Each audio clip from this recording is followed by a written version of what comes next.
तुम्ही पण डाएट करताय आणि रोज डाएटसाठी काय बनवायचं हा जर तुम्हाला प्रश्न पडत असेल तर आजची ही रेसिपी तुमच्यासाठीच आहे। रताळ्याचे भरपूर फायदे आहेत आणि इतर फायद्यांबरोबरच रताळ्याचा वेट लॉससाठी सुद्धा उपयोग होतो।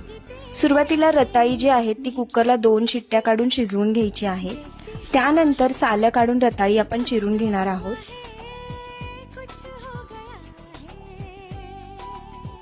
गॅसवर एक पॅन गरम करत ठेवलेला आहे, त्याच्यामध्ये आपल्याला तूप घालून घ्यायचं आहे, जिरं घालायचं आहे आणि चिरलेली रताळी याच्यामध्ये घालून घ्यायची आहे।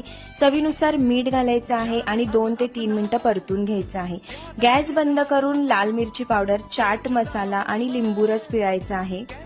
वरून मस्त हिरवीगार कोथिंबीर घालायची आहे। खाण्यासाठी तयार आहे आपला झटपट चटपटीत रताळ्याचा चाट। वेट लॉससाठी ही रेसिपी अगदी फायदेशीर आहे। व्हिडिओ आवडला असेल तर व्हिडिओला लाईक करा। पुन्हा एकदा भेटूया अशा छानशा व्हिडिओमध्ये, तोपर्यंत बाय बाय।